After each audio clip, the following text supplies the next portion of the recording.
Good morning, world. Welcome again to ISOJ 2021. It is a pleasure to start the third day of our global conference. We have almost 7,000 people registered from 130 countries. So this is very, very, very exciting for all of us who have been putting together this great conference. We want to thank you, Google News Initiative and Knight Foundation for their support. We also thank Univision for their support for us to have simultaneous interpretation into Spanish. So you can watch this live on YouTube and Zoom. And don't forget to use the hashtag ISOJ 2021 on Twitter, and you can drop questions on YouTube, on Zoom, on Twitter, and we're going to be passing the question to the wonderful keynote session that we are about to start. So we have here with us Anna Palmer and Jake Sherman, co-founders of Punchbowl News, directly from Washington, D.C., and we have my friend Evan Smith, the co-founder and CEO of the Texas Tribune. I have been a proud board member of Texas Tribune, and it's a great success. So it's good to see the new startup that Anna and Jake have been putting together and have launched with great success. So without further ado, let's pass it to Evan Smith.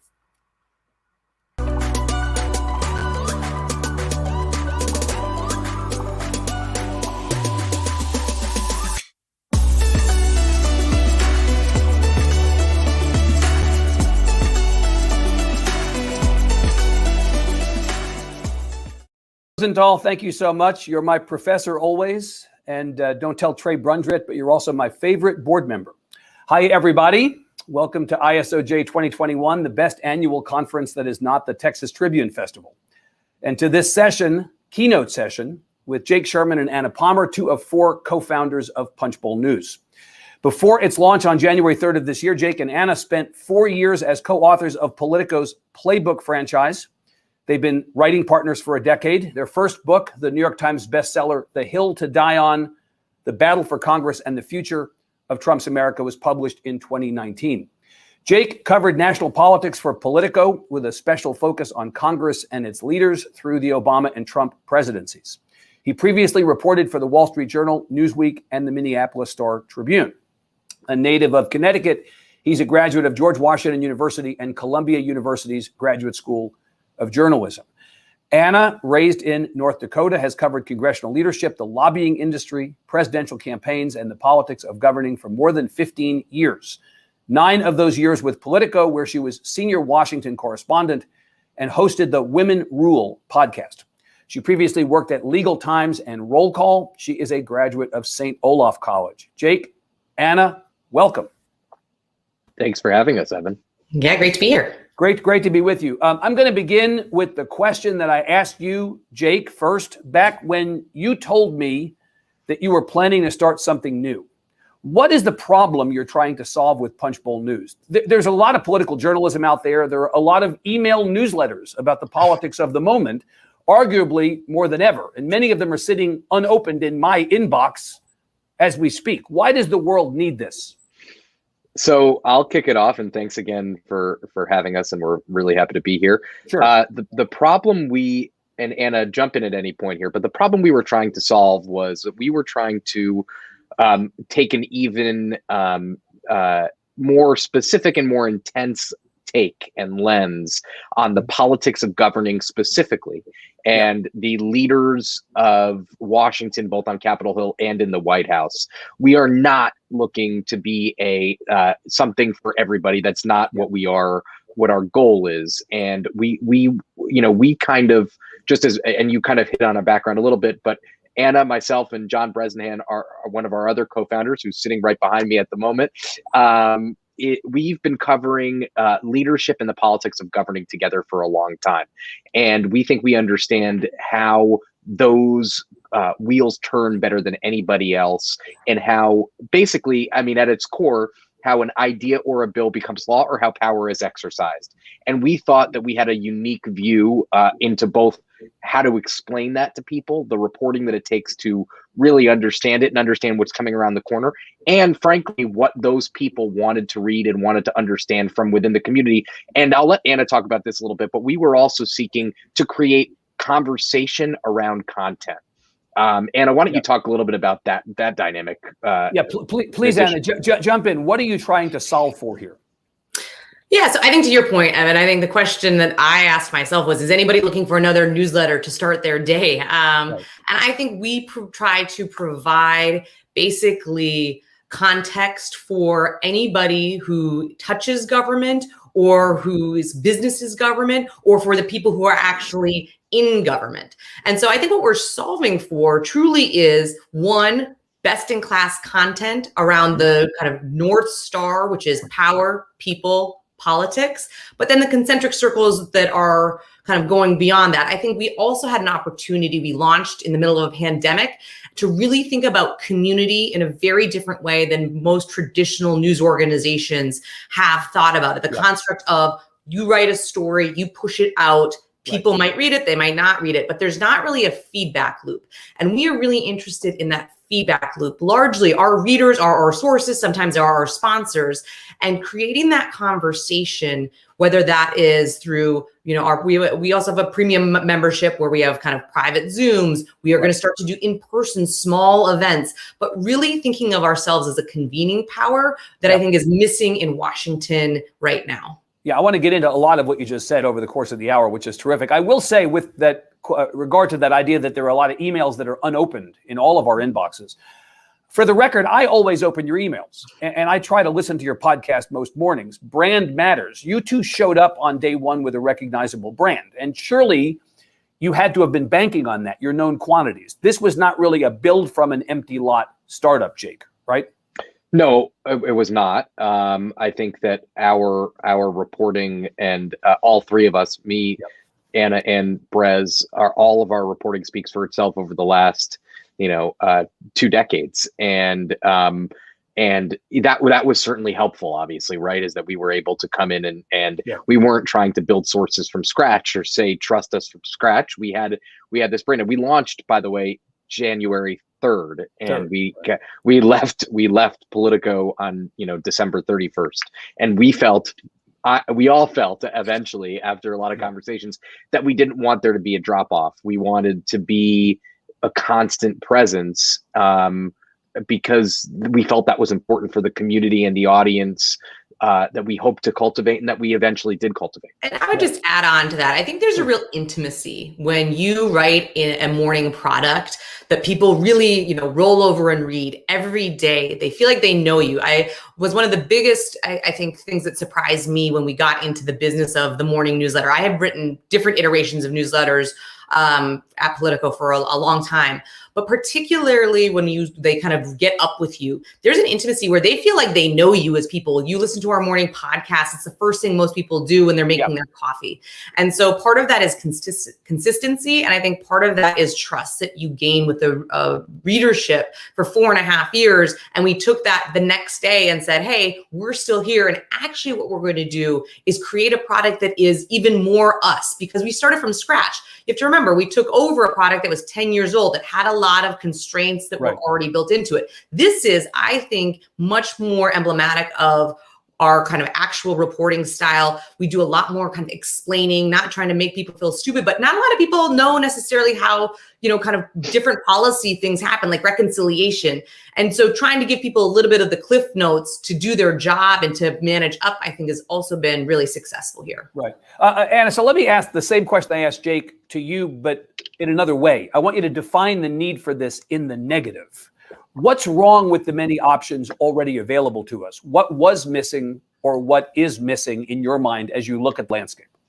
Yeah, I think if you look at a lot of the Washington journalism that has started around different administrations, right? If you look at Politico, it started at the beginning of the Obama administration. It was solving for a new presidency, a new kind of demand in terms of speed in content. You look at Axios, that was started at the start of the Donald Trump era, right? This was the new kind of politics as entertainment era. We felt like the Biden administration was going to be solving for what we were solving for is this is the business of legislating. We are having a return here where after 4+ years of kind of not really legislating, not having business in order or Congress, frankly, matter, all of a sudden the people, the four corners in leadership and their relationships with each other, their relationships with the White House, their relationships with industry, that is actually going to be the most interesting story of the Biden administration and whether or not things get done or they don't get done. Jake, let's be gracious to your previous employer and say that you both had an opportunity, you and Anna, and Brez too, to learn a lot at Politico. And specifically, you and Anna learned a lot doing Playbook. What did you learn there that rolls forward into this? What about the Playbook experience informed and defined your thinking about Punchbowl? A lot. And I would even go back even further. I mean, we came to... Anna and I both really joined Politico when it was, and Brez certainly, when it was a startup, right? I mean, there were like 50 people total who were at Politico when I joined in 2009. So that kind of dynamic, that vibe of starting something from the ground up helped us think about, when me, Anna, and Brez were talking at the beginning of creating this company, we said, what is the news product we would design if we were designing a news product from scratch, which we were in essence. So, I would say accountability to the audience. I think that when people read a newsletter in the morning and you're trying to be authoritative, you better have a really good sense of what you're saying. You better either be there or be talking to the right, physically, literally be there, or just be talking to the right people. So when you say something, you're saying it with a lot of knowledge and know-how, that you're not just out there making proclamations from your living room, that doesn't work. Your audience is going to lose trust with you. If you say something is going to happen, you better be right. If you make, if that's your analysis, you better be right. And I'd say that is something we learned probably the hard way a little bit at Politico, doing Playbook at the beginning, but we definitely got authoritative, by fire, I guess is the best way to say it. And I'm in the Capitol right now. This is where I work every day. This is where I come to work. I'm in the hallways. I just got back from Orlando, where I was at the House Republican policy retreat. So I really tried to do everything I can to be in the middle of all the big discussions, all the big policy discussions, political discussions, because I tried to inform my reporting with reporting. That's kind of, I think, the best lesson I think we learned. And as you correctly say, it's an instant feedback loop, because you're walking among the people you're both writing about and who are your readers, and you're going to hear from them one way or the other, or every way, right? If you don't get it right. Jake, you're going to hate this question, but I don't care. If the goal of Politico once upon a time was to win the day, the goal of Punchbowl News is blank. Fill in the blank. To be the most authoritative. I'm not going to put it in those terms, but we want to be the authoritative source on power, people, and politics in Washington. Right. I think that's where we are. We want to understand. The center of our universe is Nancy Pelosi, Jim Clyburn, Steny Hoyer, Kevin McCarthy, Steve Scalise, Liz Cheney, Ron Klain. The representatives of the big companies who are spending millions of dollars to influence policy, Chuck Schumer, Mitch McConnell. That is the center of our universe. And we're not looking to, that's who our North Star is. Anna, who am I forgetting there? No, I think that's right. I think it's being indispensable to our audience. I really do think that we are able to connect dots and also forecast for people what's happening in the Capitol and at the White House in a way that just general assignment news organizations don't do. They almost cover the Capitol like it's a foreign bureau, right? They have a couple of folks that are there. They're covering the big stories of the day, themes. We are going a lot deeper. We also know these people. They know us. To your point, Evan, like I think there is a ton of accountability where you can't just sound off, at a White House press briefing if you're us, because you're going to have to go to Nancy Pelosi's people the next day and the day after that. And you get that kind of constant feedback. Not that we don't pull punches or we aren't hard, because I think people would have a great track record of that. But I do think there is a different sense of intimacy too, in terms of what our reporting actually showcases. And I think you just made an interesting point that hadn't occurred to me. It's not just that you're telling people what happened, but you're looking ahead 2 or 3 moves on the game board very often, right? And you have to be confident enough in your ability to predict. We all get into trouble predicting, but you have to at least be aware enough of what's happening to be able to say what is likely to happen next is ABC. And that's obviously something valuable. I want to ask you about competition. Anna, Politico is obviously in your competitive set. So is Axios. Both those names have come up a couple times right now, but you view the competitive set as wider than that. Who's in it? Absolutely. I mean, I think that people love to define us. We're 4 months old. And so I think it's easy to say, oh, they're just a Capitol Hill publication, or they're just going to be on a very small subset because, everyone's looking around at this new journalistic order. I think we're in competition with you potentially if there's a story about the Texas leadership. We're in competition with the 19th. We're in competition with the Times. I mean, I think our North Star is what's happening. If we miss a story under the dome or what's happening in the White House, like we are kicking ourselves. And that doesn't mean that like we might be going up against hundreds of reporters at other news organizations. But I don't view us just as in competition with other newsletters. I don't just view us in competition with, kind of the traditional newspapers. I think that like the entire paradigm shift of journalism with Twitter and everything else, you have to kind of look through the broader lens. Well, here I can confirm what you just said, because when my great colleague and friend Abby Livingston, who's the Washington bureau chief of the Tribune, broke the news last week or the week before that Kevin Brady, the House Ways and Means chairman, was going to step down, you very kindly credited her with that scoop in Punchbowl. And I thought to myself, they're probably kicking themselves that they didn't have that first, but it was an acknowledgement, at least, that your competitive set extends beyond the Capitol or Washington, right? Yeah, absolutely. And you have your share of scoops. We're lucky to sneak one in when you're not looking, right? Oh, no. But you get it. Abby is the absolute greatest. Yeah. Exactly. That's exactly right. I mean, of course, we would have loved to have that scoop, but we're not going to pretend that there's things that we sometimes miss. That's that's human nature. Do you all think that the people who you consider to be competition consider you to be competition? Do you think the New York Times and the Washington Post and the Wall Street Journal, for instance, are thinking to themselves, we got to read Punchbowl, we got to get out ahead of those guys because we're worried that now there's more people in the water capable of breaking news beyond us? I think they see us as competitive because they have to quote us a lot. Right. Well, that's true. Right. So, I think they're paying attention. At least that that they're paying attention when most of those organizations, all of them, I think that you mentioned, have had to say, and Punchbowl News reported. Right. I would also say, Evan, I hope I love to be underestimated. To be honest with you, I live to be underestimated. I mean, Brez always tells us, all the time, like you're only as good as the last thing you wrote, and you have to prove yourself every single day, and you have to. But it's also in a strange way. I mean, it's not as if we're Tesla and we're going up against GM and we're trying to prove a new technology, right? I mean, we're trying to, the parts are, we've used these parts before to extend the metaphor a little bit. So it's not as if let's see if Jake and Anna and Brez can report in this context. Yeah. Reporting is reporting, right? So that's helpful. Well, and the other part of this that's undeniably true is that the mountain is coming to you in this sense, right? The other big news organizations are becoming a little bit more nimble and a little bit more like a Punchbowl News in terms of how they think about the work they do. Everybody is kind of coming to a different place at this point, right?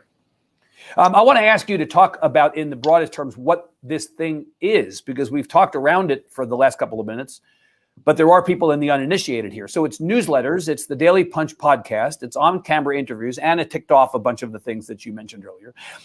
Talk about what's free and what's not. So the morning newsletter is free. The midday and late afternoon editions are paid, right? There's also premium content. An example would be something that you just wrote about this morning, The Canvas, which is an anonymous survey of senior staff on Capitol Hill. Non-members will get the top lines. Members will get full results and analysis. So Anna, the model here is a mix of paid and free. You think that's the right way to go? I do. I mean, I've spent a lot of time thinking about this, as I'm sure you have. We all have.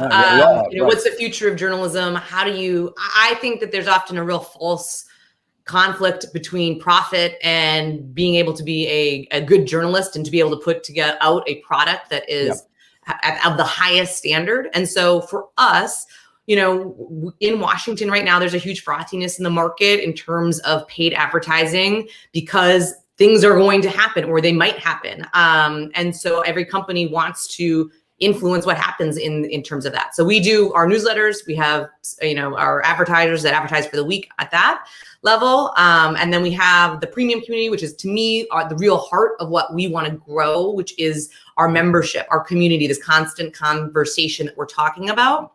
Right. Which is the other 2 newsletters that it will definitely be, kind of exclusive journalism or information that they're going to be available, but also smaller events, different things like that. And then we also do events, as you said, which are, I think, kind of in that whole feedback loop, right? They're sponsored, but they also are huge newsmaker events. So they kind of feed the journalism.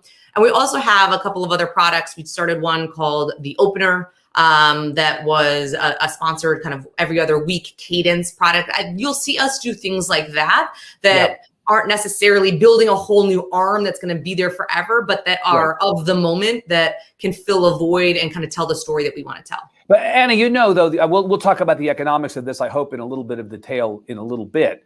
But that generally speaking, there is a debate, as you correctly say, between do you make it paid or do you make it free and then find somebody else to pay you for the ability to make it free? I tend to be, as a nonprofit news site CEO, of the mind that you can't accomplish a public service mission behind a paywall, right? The content wants to be free. You made a conscious decision to launch this as a for-profit venture. Correct. So you don't have the same motivation necessarily, say, that I might or that others might to make your content free for everybody.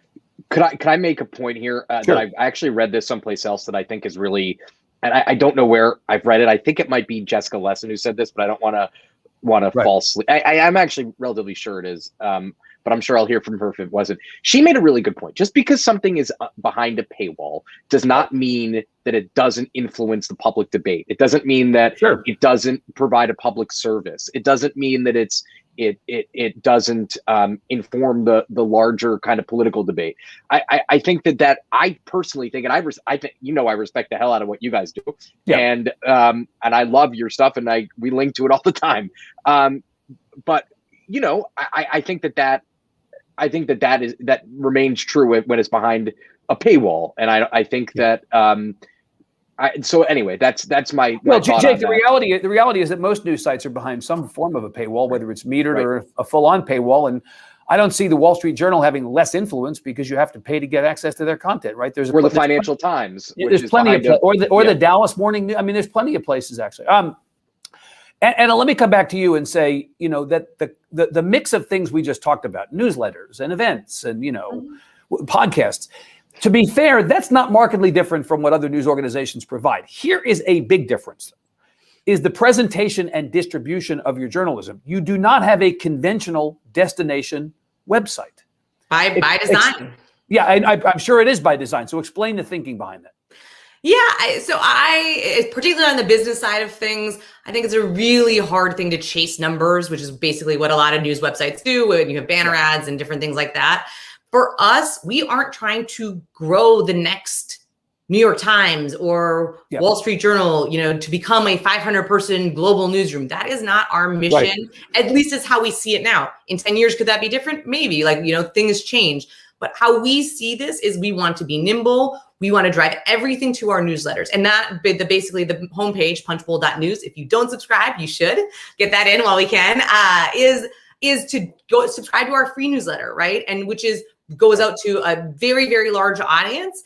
And, if you like that content, you feel like you want more of it, then you can become a premium member. We know that we have a very captive audience of premium members, whether it's companies, whether it's whole offices on Capitol Hill that subscribe, that are, need this information every single day. They want this information every day. And so to me, the reason why we did it this way is just to go back to what you were saying is this is, I think, a much more sustainable business model in terms of, for example, the pandemic. A lot of news organizations maybe struggle to find some of their companies advertising like they once did, right? This is something where you build a real loyalty of people, and we try to price it in a way that it's $300 a year, that it's not necessary. Yes, it's expensive and we understand that, but it's not $10,000 a year. It is, available. And by the way, there were plenty of people who you and we all know, who suggested we should be far more expensive than that. And Right. we talked to a lot of people about what would you charge if you were doing this concept that we were thinking about. People said $2,000 a year. Well, there are people paying money for newsletters now. We all know them. That are in the thousands, and so it's Brez, a relatively small amount of money. Who I'm bringing into the conversation transitively. He worked for one of his first jobs in DC was for Inside Washington, which was a big newsletter publisher before newsletters were a thing, right? And that was very expensive and had nearly 100% return rate. I think it was thousands of dollars. So that. Yeah. We all think that this is where a huge chunk of the business is going. Right. But again, the fact is, even the New York Times will tell you that if they could swap out reader revenue for advertising revenue, and in fact they're doing it, or they're not, advertising revenue is still important for them, but they talk all the time about how they've been able to kind of pivot that, and now reader revenue is consumer revenue is more of a significant component of their overall year. I mean, you're following in a proud tradition in the modern realm of journalism to try to get more money from people and users rather than sponsors or advertisers. But again, this idea that I never have to come to your website. Here's an example. The last time I've been to your website before preparing for this interview was when I signed up to be a premium member, right? So, I'm not used to having an interaction with the news organization that way. I get everything in the morning. It's the first thing I read in the morning, and so I don't ever go to your website. Yeah, but we think. I feel like my point is, I think we want to meet readers where they are. Right now, it's on email. I think we will and are thinking about what the future looks like. I also think we stood up a news organization in a very, very, very short amount of time. So I would expect that you'll see some developments, particularly for premium members, that will go through. But to your point, I don't expect us to ever have a main page that is stories and a mix of things like that. I just don't think that's what we're trying to create. It's not what you've built. Yeah. Jake, so you've danced around what I'm about to say. It's my characterization, not yours, but I think you'd agree. What you're selling to people effectively with this is insider access, special knowledge. You have relationships and are leveraging those relationships developed over many years, pre-Punchbowl, right? To ultimately allow you to get the stories that you're presenting to us, scoops and non-scoops. You're also in a fairly narrow lane in that you know what you are and you know what you're not. Your former colleague, Jim Vandehei, said to Ben Smith when you launched that he thought Punchbowl News would be the most successful independent newsletter created in 2021 if they stay small and minimalist and if they focus tightly on Capitol Hill. Now, we know that it was sort of a little bit of a shot across the bow, but also because Vandehei can't help it. But he also had a point, which is that narrowness of what your focus was a strength. It was a feature and not a bug, correct? Yeah. So Jim has a way with words, as we all know. He does. I would say this. I would say it's less access because I'm not selling access. What I'm selling is reporting. How are you not, Jake, I love you, but how are you not selling access? You can get Kevin McCarthy, you can get Mitch McConnell to talk to you in a way that a lot of other people can't. You have access. That's not a bad thing necessarily, but it is a thing. I just want to make clear that we're not selling access to our subscribers, meaning they can't get access to Mitch McConnell through me. That's not what. But you have access to people that not every reporter has because of relationships built over time. That's true. That is true. That is true that we have. That I have good sources. Brez has good sources. Anna has good sources, and we report and monetize that, and we monetize our reporting. But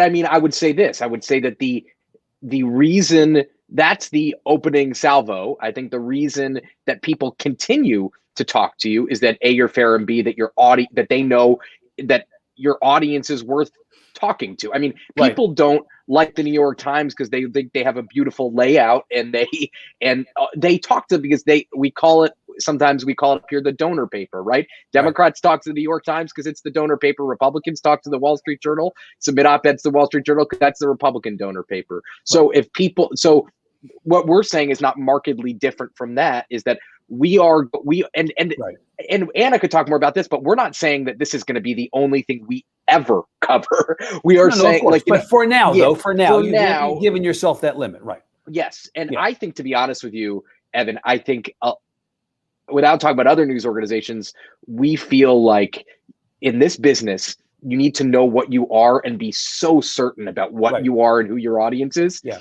Because I see people doing things all the time that makes no sense to their audience. And I just think that people need to read you in the morning or whenever, for us, 3 times a day.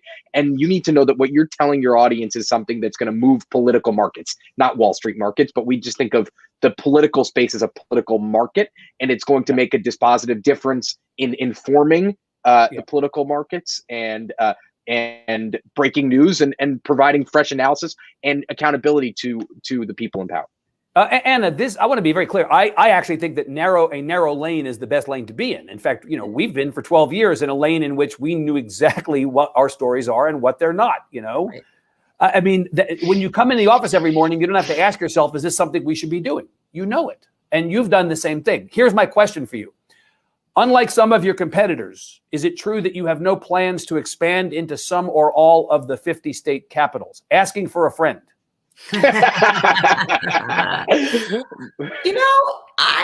am a lot less interested in physical, where people are. I think the pandemic has really opened us up. We don't have, for example, office space, right? I mean, we're 4 people. A lot of us work out of the Capitol. Yeah. Rachel doesn't even live in DC. So, I think we have an opportunity to think about things a little bit differently, but I think that we are very interested in how power is exercised. I think that the kind of the state power to Congress, and especially as you think about where there's some really active legislatures, I think that that's very interesting. I think at this point, we are wanting to fortify what we're doing and making sure that our truest, most important mission is served. I would say the way I think about it, Evan, is, and I say this all the time, it's like you have a wet towel and you wring all the water out of that one towel that you can, in the sense that I'm much more interested, I meaning Punchbowl, Anna, me, Brez, and Rachel, our other co-founder, we're really interested in going deep in the area in which we're in. And not like, we're not going to become maybe we will at some point, but we have no plans to become a sports media outlet covering the Yankees. Although Brez would take that job. That's why Brez and I have spent most of the year complaining about how the Yankees have played. I don't think you want to get in that business. No. Yeah, I know. But I just want to say, I do think that's why you see us do the Canvas is a really great example of where we will expand, which is basically trying to find areas where we think we can provide an absolute value add to everyone, and no one's in that space. Like, no one has a credible survey of senior members of staff on the Hill that are so important to what actually gets done in this building. Jake, let me ask you about a criticism of the form and specifically of you all, because you get criticized, we get criticized, we all get criticized. You get crap in some predictable venues for giving a platform to people considered to be unworthy or objectionable. I'm thinking back, honestly, to when I interviewed a couple of weeks ago, George W. Bush for South by Southwest. RIP my mentions. All of a sudden, I was a war criminal for daring to give a platform to the former president, right? Well, you get a version of that. Here is a tweet from today, Jake, responding to one of your tweets promoting this conversation. Will you be addressing how you whitewash and normalize the Republicans' ongoing efforts to overthrow democracy? You hear this all the time. By talking to Kevin McCarthy, you become a problem because you're daring to give the House Minority Leader an audience, access to an audience. I mean, so what do you say about that? Yeah, I think it's ridiculous that we don't. I mean, I don't even know where to begin. Number one, we've asked people, Republicans, a million times. We were here January 6th. You were in the building. You were literally in the building. Correct. Brez and I were sitting right where we're sitting right now. Right. I think we've asked them these questions a million times. Yeah. I didn't will Kevin McCarthy to be minority leader. I can't make him disappear from the earth if that's what people are suggesting. I need to cover him because he's the House Minority Leader. You don't make the news, you cover the news. That's correct. And we said this to Ben for the piece for the New York Times at the beginning. It's our job to explain to people, their politicians and public officials' motivations, why they do what they do, and to hold them accountable for what they do, which we've done. I mean, listen, Marjorie Taylor Greene, who is right now raising millions of dollars off of all sorts of things. I mean, we broke, it might have been 2 weeks ago, this America First Caucus idea. So the idea that like we're not willing to report tough stuff about, I mean, we've gotten people indicted. We've gotten people kicked out of Congress. We've written stories about misspending of government resources, of campaign resources. And it's both Republicans and Democrats. I think the other thing I just want to add to this is I actually think one of the tenets that when we were sitting around talking about how we were going to do this is that we weren't just going to report on every tweet that was going crazy, that of things that aren't consequential. Our North Star is, does it matter in terms of how it's impacting leadership, how leadership is going to lead, bills getting passed? And that's how we try to weigh whether or not we cover someone or something. Right. And let me just say one more thing, Evan. Let me just say one more thing on this topic. We don't take our cues. No one is calling us and telling us what to cover. But our readership is intensely interested in the politics of governing. They are interested in what's coming around the pike. They are interested in how members are thinking about taxes, spending, national security. These are the things that they are interested in. So as a business, we are going to write about things that we believe are in the public interest and that people are interested in. And if we start writing about things that people are not interested in, then that becomes a difficult proposition. And guess what? For all the critics out there, this is a business. Yeah, the business will drop off if you don't write about stuff people want to read. And let's also stipulate. I'm not asking people what they want us to cover, but like we need to. We cover the news, and we hold public officials accountable. We do both of those things. Let's stipulate, and you mentioned Marjorie Taylor Greene. Remember that after you broke that story a couple of weeks ago, Marjorie Taylor Greene tweeted that Punchbowl News is a borderline tabloid, right? Everybody's a critic. At least, Jake, she didn't mention your Jewish lasers. So that's, No, she did, and not mine, but she said that she deleted this tweet, I believe. She said that we took Anglo-Saxon out of context. It was impossible to take it out of context because we literally printed the entire document. No, I mean, it was in the document. It was in context. But I don't know. Anna, you're the CEO, and so my sister, CEO to CEO of a digital media startup. Yeah. I don't know if anybody told you this, but it kind of sucks to be the CEO these days. But that's why Anna has the job. I understand. Would you help me think about the staffing of this organization? I've tried to figure out how you've managed to do so much with so few. There are 4 co-founders. There also appear to be only 4 staffers. Maybe you tell me about staffers I'm not aware of. How many people are working for you right now? Yeah, so that we're just 4 people. We did just we are going to do some hiring for some full-time folks on the editorial side, as well as probably 1 on the business operations side. We use a lot of freelancers and a lot of our web developers and things like that. Right. But I think we wanted to be lean. We raised a very little amount of money for this purposely. We wanted to own the vast majority of it and kind of be leaders and owners of the company. And so we didn't know what the reception was going to be, frankly. You start something, you have a theory of the case. I think we felt confident in that theory, but we didn't necessarily know because there was such a short amount of runway between leaving on the 31st, starting on the 3rd. But that's how, and so it's basically Jake and Brez are 100% editorial. I kind of straddled between the business and the editorial, I'm sure as you do. Right. You are writing though, right? I mean, I was trying to figure this out, right? You are writing to some degree. You aren't out of the business of doing journalism beyond the podcast. Right? I'm not. I'm still writing. But Brez and Jake are doing. Okay, I get that. I'd say I'm 99% editorial, and Anna tells me about business decisions that she's making, and Anna is spending most of her time on business. Whereas, and I'm only comparing most of her time, meaning when we were doing Playbook, we were both 100% editorial for the most part. But you're also both doing a fair amount of representing the brand out in the world, because I see, Jake, you on television all the time. Anna, I see you increasingly on television all the time. That's in the new universe of these kinds of things. That is a requirement, a necessary component of building and running your business. Right. Yeah, I mean, I think we did that a lot for the last 4.5 years. I certainly did. I mean, I felt like I was going around the world kind of as an ambassador. And I think particularly as you start a new brand, you need to evangelize. Always.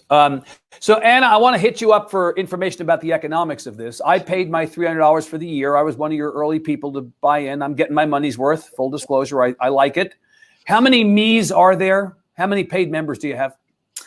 Jake and I were just talking about what we were going to talk about. So we are a private company. We have not disclosed a lot of our information. I mean, we're 4 months old. An answer that you would not let other people get away with, by the way. More than $1 million subscription business. More than $1 million of subscription business. Mm-hmm. And that will, I think, grow substantially. Yeah. And that's pretty, Evan, that's pretty, and I would say, and we didn't discuss this part, but we've said this publicly. I mean, that's pretty just grassroots people signing up type stuff. You know, like we've not, like we see big opportunities at, you know, the Texas Tribune Festival, for example, or South by Southwest, at being out there and kind of building our business, which we did at Playbook, by the way, right? I mean, you saw us do that at your festival and other places. We haven't been able to do that. So we hope to be able to do things like that. And we think that will substantially grow the business. But yeah, we're pretty. That and corporate memberships and other things. Yeah. And Anna, is the universe of potential members, you've obviously done an analysis of the market. Mm-hmm. Is the universe of potential members big enough to make and sustain a business over the long term? Yes, I am confident of it. I mean, if you look at you have to think, like, look at the other, I mean, they aren't us, but look at Congressional Quarterly, look at Politico Pro, look at, you know, I mean, all of these, I mean, the kind of the addressable marketplace is huge when you look at, I believe, any industry that is impacted by what happens in Washington in terms of regulation should know Punchbowl News and should subscribe to us. Right, but at $300 a pop, this is where the affordability of it doesn't necessarily benefit you, right? It's easier to run a business with 20,000 subscribers into the thousands a year than it is in 300 a year, right? Yeah, I think we also have we do enterprise pricing and other things for corporate memberships. Well, and then of course you have sponsors or advertisers. I guess you think of them as advertisers because you're a for-profit business. We refer to them as the artists formerly known as advertisers, right? Where they're sponsors. But in any case, you have a certain amount of corporate money coming in. You want to tell me what you're doing on that side of it? Give me a ballpark on how you've done so far on corporate. I do not, but I will say we have. Neither do I guess. You know, until we're ready to talk about it, I don't think we're going to talk about it in terms of the numbers. I will say we have Amazon, Facebook, National Retail Federation, Walmart. We have very large partners that have done that buy the weekly newsletter and then do the podcast. I listened to the podcast, the last episode that I listened to, Facebook at the very beginning, followed by Dell Technologies. This is not Joe's Sandwich Shop. These are actually people with money, right? Yep. Theoretically. Okay, so you mentioned earlier the idea of launching during the pandemic, Anna. What a weird time to start something new. Right, during a pandemic, during an economic downturn, and as it turns out, 3 days before the very near end of our democracy, not to put too fine a point on it. What a time to launch. How challenging has that been for you? I think, you know, I look back on it, it's all a little bit of a blur. Jake and I have been talking about going out on our own or doing something more entrepreneurial for a long time. So much of being a reporter is being entrepreneurial, right? Getting sources, doing stories. I think for running basically 2 platforms at Politico, because I ran that. I also ran our Women Rule platform. You know, at Politico, we doubled revenue, tripled subscribers for Playbook over 4.5 years. So I think we had a really good track record of understanding what was going to happen. Right. I think starting a new business in the pandemic, like we didn't even meet. We raised a very small amount of money, but we've not even met one of our investors that led the round in person. You mean in person? Yeah, in person. I mean, that's crazy when you think about it. We REA Borkoff at Liontree, who is, you know, does a zillion media deals that are far bigger than us, you know, led the round and raised the money. And we still, you know, we talked to him basically only over Zoom and on the phone, obviously, but we've not been to New York to where he lives to meet with him. And it's pretty that's pretty wild when you think about that. When you think about all these stories about, you know, road shows to raise money for companies, we're not that complex of a company. Well, and the reality is on the nonprofit side, a lot of us are raising money over Zoom or email the same. I mean, it's just been a strange year. All right, so we have a couple minutes before I want to go to audience questions, which I'm assuming I'll take a look that we have. I want to ask you about some political stuff as it relates to the launch of the business. So you launched in a pandemic and an economic downturn, you launched right before an insurrection, but you also launched at the start of a new administration. But you didn't know that when you announced you were leaving Politico, right? You didn't know who was going to win the election. You might have thought, but it was October. I went back and looked. It was October that the news broke. Yeah. Right. So whoever won on November 3rd, you were out of there. How would this be different if we were at the start of a second Trump term? That's a good question. I don't know the answer to that.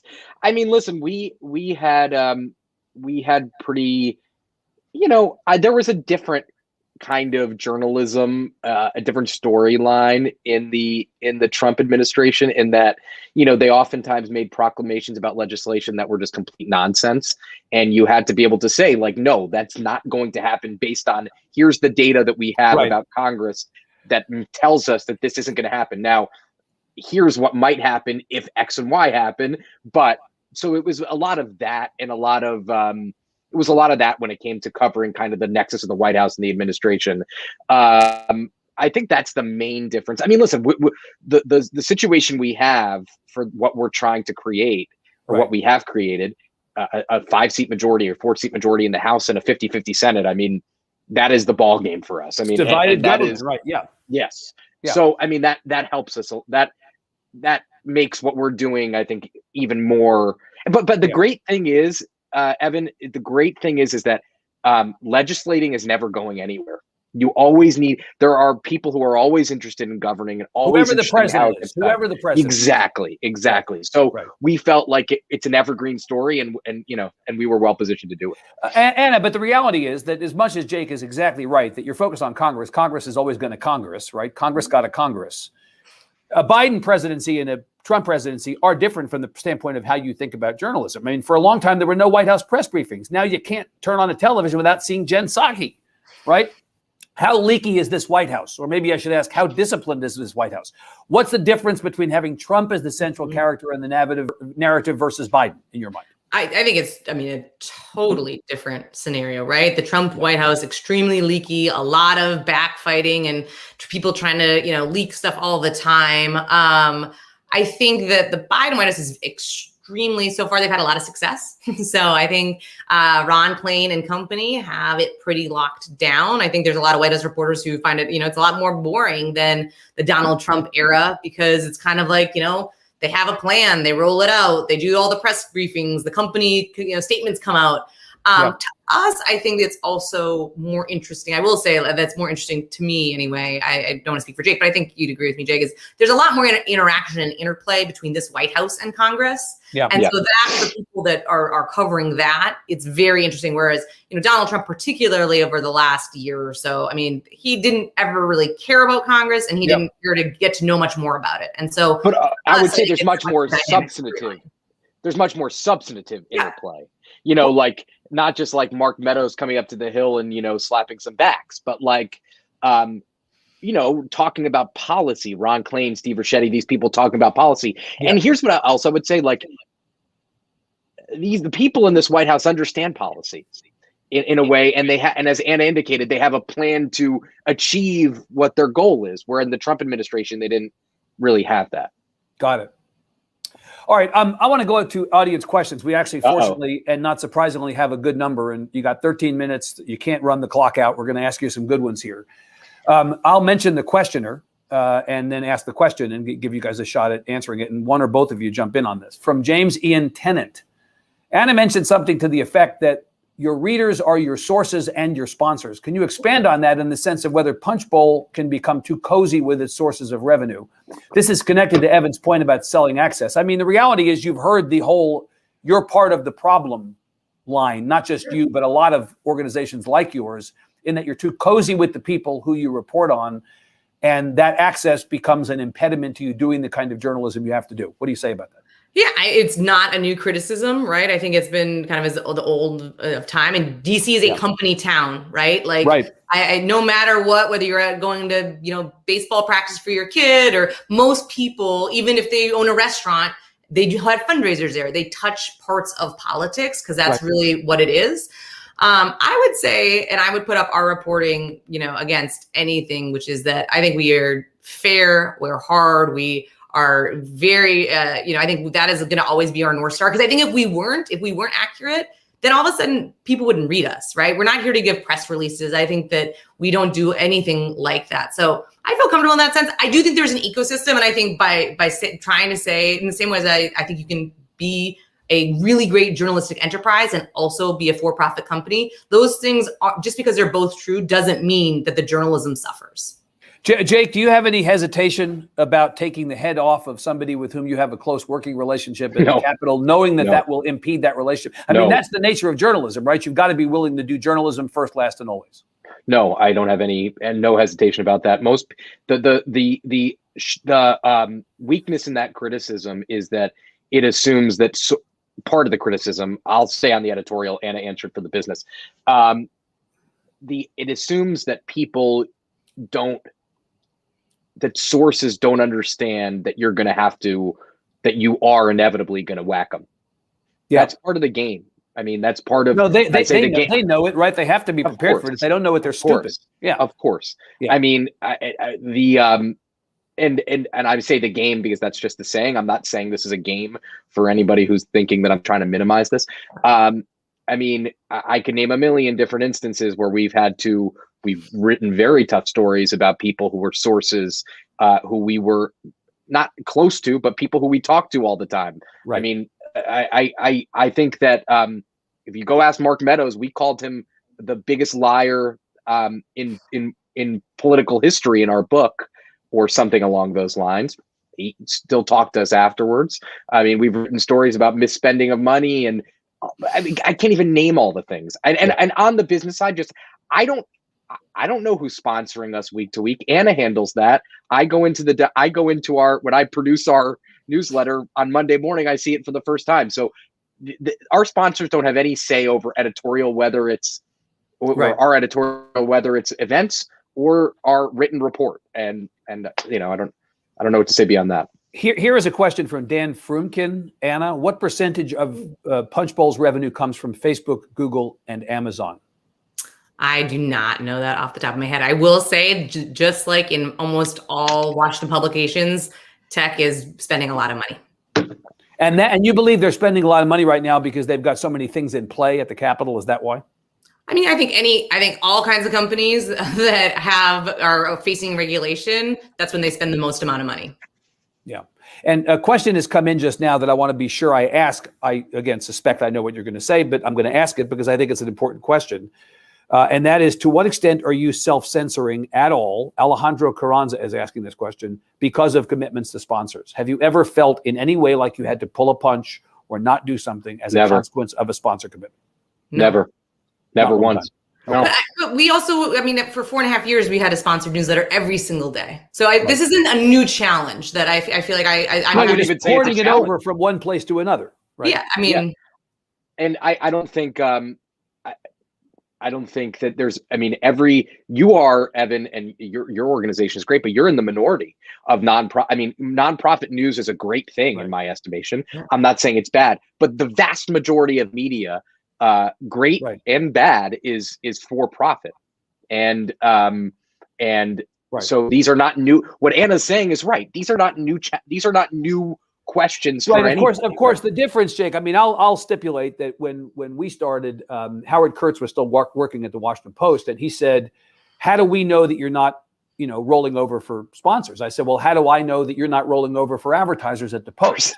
Right. And the answer was, well, the Post is a much bigger operation. We can afford to let an advertiser or a sponsor go. That's not his answer, but that's my interpretation of that side of it. Whereas those of us who've started things were in a much more perilous situation financially. It may be harder to look one of those sponsors in the face. But again, journalism first, last, and always, right? That's got to be the way. If you lose that, then you've lost the game. What's the point? Yeah.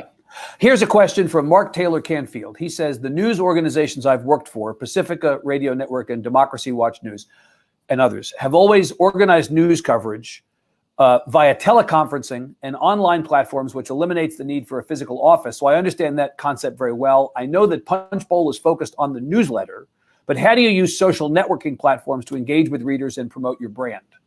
Are you essentially trying to focus on breaking stories on Twitter? Are you trying to promote stuff heavily? How are you using the social platforms to give people life here?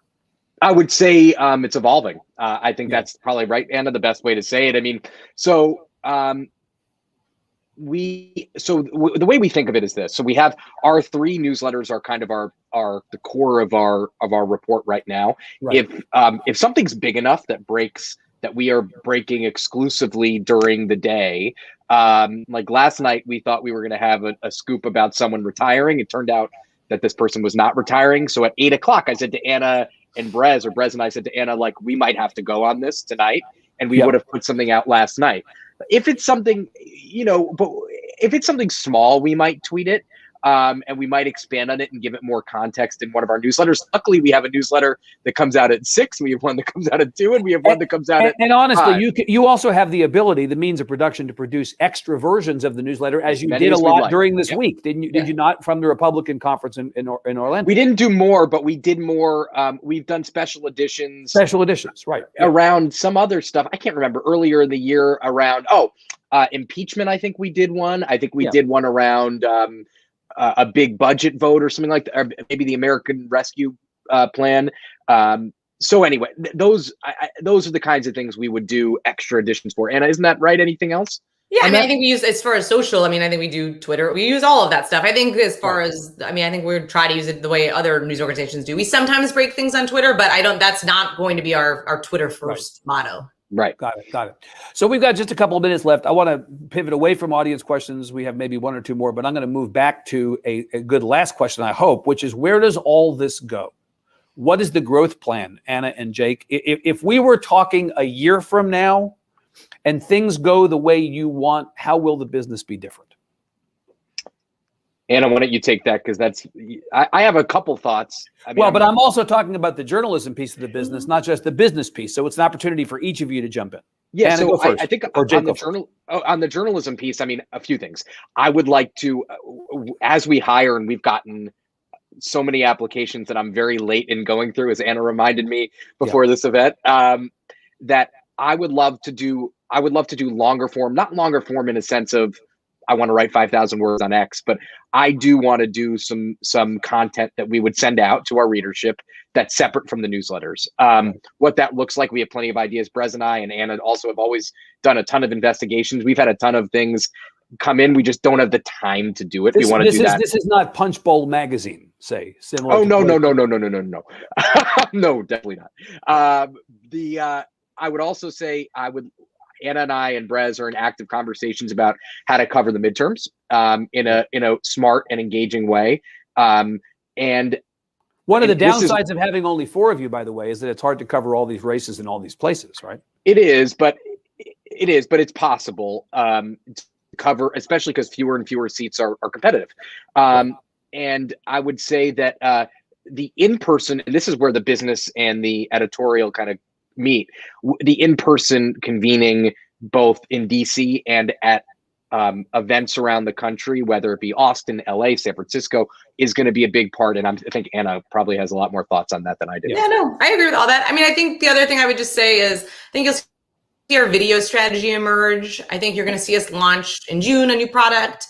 I think we're looking at different platforms and kind of things. So I think we have a lot in the works. I think part of it is just, one, to your point, we are 4 people, so we are kind of very engaged in doing what we're doing. But I think you'll see us grow bigger, but I think smartly. I don't think that the goal is not to become some massive organization. I think it's to be very tailored and executed at an extremely high level. Are you likely to, I mean, to the earlier question about keeping your narrow lane and your focus, you're likely to do more of what you're doing within the boundaries that you've put in front of us, rather than become a full service news organization?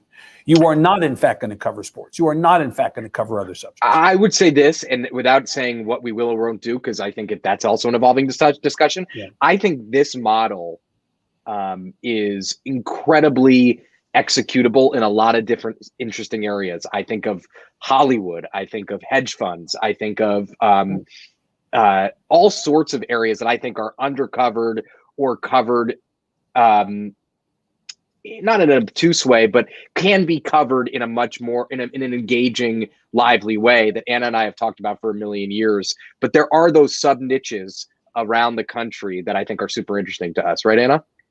I think that's right. I mean, I think to your point, Evan, though, I think you're going to see us really focus on what we're doing, grow it. I think it's going to be around power. It could be, but that doesn't necessarily always mean that it's only going to be a Washington, D.C. based. Got it. All right. Like the end of a presidential debate where a candidate gives their campaign website URL, go ahead, Anna. Tell us the website URL to subscribe. Yes, please subscribe at punchbowl.news. That's for our free newsletter. You can get hooked on the AM, and then we also have a premium subscription, which is $300 a year. Okay. Jake, Anna, good to be with both of you. I wish everybody in the media business luck these days because we all need it. And so let me wish you all luck. And let me say, from one startup guy to a couple of other startup folks, a special good luck to that, because I know how hard it is, and especially right now. Thanks, Evan. We can't wait. We can't wait to get back to Austin. So I can't wait to have you get back. Let's hope the world opens up pretty soon. Very well. Yes, absolutely. Thanks, and to everybody at ISOJ 21, thank you so much for having us. I'll now turn it back over to Rosenthal, I suppose, or somebody else from ISOJ to take it from here. Thank you. Yes, here I am. Thank you very much. This was really great. You know, I remember that when Axios was launched, actually that same year, Jim Vanderhey came to ISOJ, and I think I learned a lot in this, and I thank you very much. Best luck with Punchbowl. Thank you so much. Appreciate that. Thank you. Bye. So, guys, we are continuing with ISOJ 2021. We have a workshop next in half an hour. It's going to be very interesting, and it's going to be different from the rest of the activities of the ISOJ, because we're going to have two feeds, one in Spanish and one in English, separate feeds instead of the simultaneous translation that has been so kindly offered by Univision. We are going to be talking about beyond the search, how journalists can use many other features that Google, which is one of our supporters, of course, can offer to journalists, because journalists should not be using just the advanced search, but there are many other things in addition to the advanced search. Anyway, so I see you in half an hour. I will be introducing Juan Manuel Lucero, and Mallory will gonna be introducing Mary, who is going to do the workshop in English. So see you soon.